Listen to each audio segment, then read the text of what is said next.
Tales of dragons go way back to ancient times, but even in the last decade, there have been rare sightings of dragon-like creatures across the world. From the story of a large monster falling from the sky in China to multiple reports of winged beasts flying over Iowa. These are terrifying dragon sightings scientists try to hide from the public. In July of 1934 in Yingkou city in China, a large creature was reported to have swooped down from the sky, causing damage to several buildings before plummeting into the Langdong Sea. This became known as the Yingkou falling dragon incident. It sounds incredibly far-fetched, but it's an interesting piece of historical news because there were a ton of witnesses, and just the fact that a story like this was covered in the paper is just fascinating. So supposedly, for over 40 days in that July of 34 in Yingkou City, the weather was bizarre with constant rainfall. Then on the night of July 28th, people saw something unbelievable in the sky. Witnesses described seeing a huge creature with two horns, sharp claws, and scales, just like how dragons are often painted in ancient Chinese art. And the next day,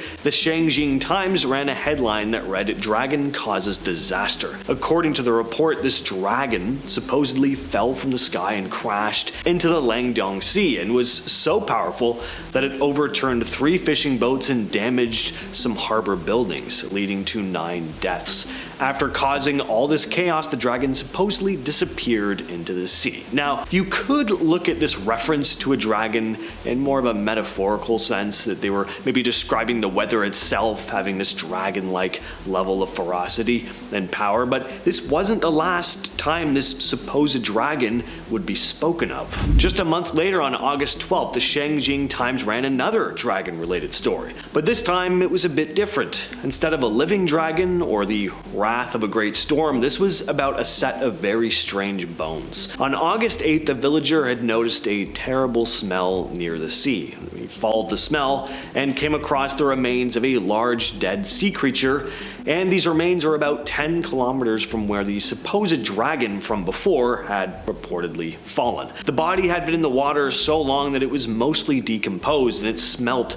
awful. Authorities quickly brought the bones to a dock for everyone to see. The bones were huge, about 10 meters long with 28 vertebrae. The dragon's head even had horns that were around 1 meter long, and accompanying the story in the paper was this image right here. Once again in China, we have the Kunlun mountain incident. So in 2006, a strange story started to spread about a tourist who vanished under very mysterious circumstances. The story goes that this tourist was exploring the Kunlun mountains when they ventured off the beaten path and disappeared. After a search, the local authorities found some unsettling evidence. They discovered large, unusual tracks and a strange, disturbing smell in the area where the person went missing. Some locals started suggesting that a dragon might have been involved. The Kunlun Mountains are very important to the cultural history of China, often referred to as the Mountain of 10,000 Ancestors, the forefather of mountains, and in ancient times, the ancestor of dragon veins. There are tons of myths and legends surrounding these mountains, which make up one of the longest mountain chains in all of Asia. So with all the stories surrounding the Kunlun Mountains, it makes sense that sensational rumors would spread when people go missing or are found dead in the area. But is there any truth to this dragon thing? Is information about the presence of a real dragon being kept secret and fear that it would negatively affect tourism? Probably not, but that's not to say strange things haven't happened in this desolate mountain range. The Iowa Dragons. When I first read that, I thought it was some local sports team, but no, apparently Iowa may not be safe from actual mythological dragons, or at least some sort of creature that looks a lot like one. Over the years, locals across Iowa have shared some bizarre encounters with strange winged creatures. The earliest report goes back to 1887. The Bedford Times Independent covered a story about a man named Lee Corder who saw a flying serpent in his cornfield. Corder described it as writhing and twisting with protruding eyes and a forked tongue.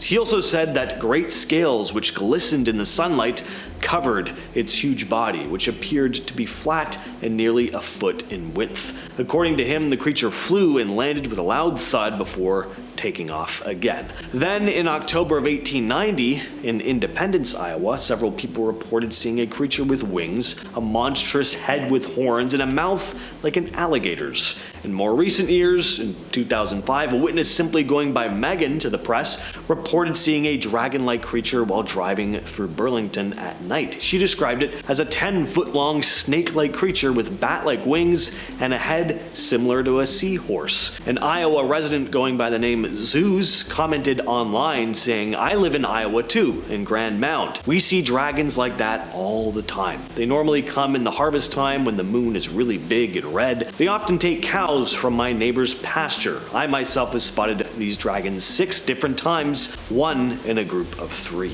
Stories of the White River Monster, aka Whitey, date back to 1915 in the small town of Newport in Arkansas. Locals have reported seeing a massive creature in the White River, and the descriptions are pretty wild. Some say it looks like a giant, scaly serpent, dragon-like beast. Others have described it looking more like a giant piranha. Maybe there's more than one creature. The first sighting was on July 1st of 1915. A plantation owner spotted something in the river, describing it as having gray skin and being, quote, as wide as a car and 3 cars long. The next big sighting happened in 1937 when another plantation owner, Brownlet Bateman, reported spotting a creature that had elephant-like skin and was, quote, 4 or 5 feet wide by 12 feet long, with the face of a catfish lolling on the surface of the water. When news of the creature hit, people from all over began flocking to the area, and there were about 100 recorded reports at the time. Over the years, there have been numerous reports of people seeing this creature, especially when the water is calm and clear. Some witnesses have claimed that the monster has a spiked back and a long, writhing tail. There were also reports of it making a loud, bellowing noise. Whitey sightings have become a big part of local folklore there, but the last major sighting was way back in 1971. There have been tons of reports of dinosaurs being spotted in the Amazon basin, and no, I'm not just talking about fossils, I'm talking about living dinosaurs. Stories about these creatures date back to the late 19th century, from parts of Bolivia, Brazil, Colombia, and Peru. And the term Neodinosaur refers to a variety of cryptids reported in the Amazon basin that some people think could be surviving dinosaurs or some undiscovered species of reptile. These reports are pretty diverse, but they share a common theme. They're described as massive